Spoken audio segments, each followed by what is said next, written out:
A life that felt ordinary on the outside but deeply complicated inside. She worked at a small community clinic, where days flowed like quiet rivers, steady, unremarkable, familiar. Her routine became her shield from the loneliness she carried, a loneliness she never admitted to anyone. She treated patients, offered smiles, signed reports, and went home to a small apartment that always felt too silent. Nothing in her life hinted that a story extraordinary enough to surprise even herself was waiting just around the corner. That story began the day Henry walked into the clinic. Henry was 81, but he carried himself with a dignity and warmth that made his age seem like a badge of wisdom rather than a burden. The nurses called him Grandpa Henry, a nickname he accepted with a gentle laugh. He had the kind of presence that made a room softer. His voice was slow but sharp, his humor unexpected, and his eyes full of a lifetime of untold stories. He came in for routine checkups, but soon it became clear to Maria that Henry came for more than just medical attention. He came for conversation. Their connection started with small talk. He noticed the poetry book sticking out of her bag. He asked her questions about her dreams, her hobbies, the little things no one else bothered to ask. She realized that Henry listened, not out of politeness, but out of genuine interest.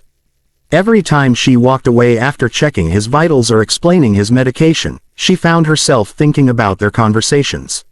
She even caught herself looking forward to his appointments, something she never felt with any other patient. Slowly, their bond deepened. When Henry spoke, he didn't just tell stories, he invited her into a different era. His memories of traveling across states, the wife he had loved and lost, the joys and regrets that shaped him. Maria found herself touched by his honesty. He never tried to impress her. He simply shared himself, and that sincerity wrapped around her heart. People in the clinic began noticing how they laughed together. Some teased her lightly, while others warned her that she was getting too attached to an old man. The whispers didn't stop her. What she felt around Henry wasn't confusion, it was clarity. She felt understood, appreciated, and seen in a way she had never experienced. Everything shifted the night of the winter storm. The clinic had closed early due to heavy snowfall, and Maria worried Henry might be alone. Against common sense, she drove through the storm and reached his small house, trembling as she knocked on the door. Henry opened it, surprised but glowing with gratitude. He welcomed her inside, offering her a blanket and warm tea. They sat by the fireplace, the crackling flames reflecting in his eyes. When he gently held her hand and said, "You make an old man feel alive again," the world around them slowed.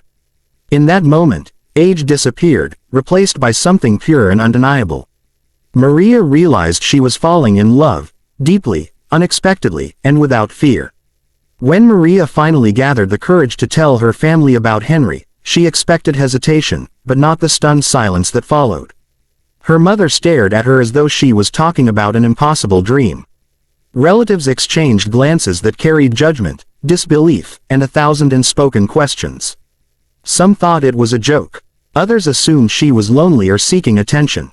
But Maria stood firm, her voice steady as she repeated, "I love him."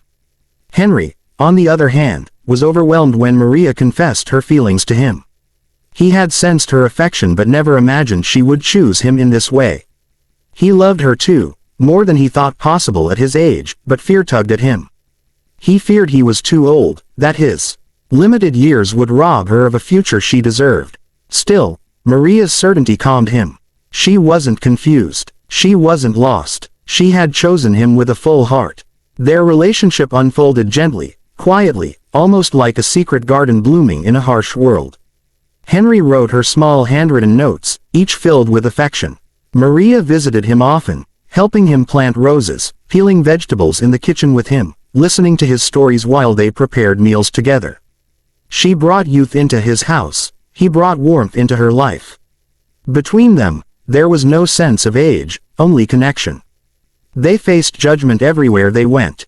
Strangers stared. Some whispered rude comments. Their story even reached social media, where people drew their own harsh conclusions. But instead of breaking them, the noise strengthened them. They learned to hold hands in public without flinching, to laugh off comments, to find comfort in each other's presence. Henry often questioned whether he was being selfish.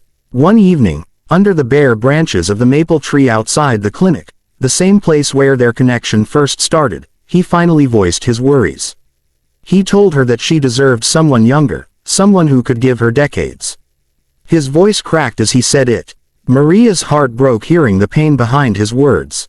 She cupped his face, looked into his tear-filled eyes, and whispered, "I don't want decades. I want you." Those words changed everything. Henry understood that love wasn't measured in years but in moments, in sincerity, in the courage to choose what others don't understand. Their wedding was intimate and small. Maria wore a soft cream dress, and Henry proudly wore his old brown hat. When she walked toward him, he felt like he was reliving the butterflies of his youth. They exchanged vows with trembling voices, surrounded by a handful of people who believed in their love. Their marriage was not without challenges. Henry's age meant slower days, fragile mornings, occasional weakness. But Maria never wavered. She cooked for him, walked with him, read to him, and loved him with a devotion that astonished even Henry. He would often say, "You saved my last years," and she always replied, "You gave me the best years." Their love didn't need approval. It only needed truth, and they lived it fully.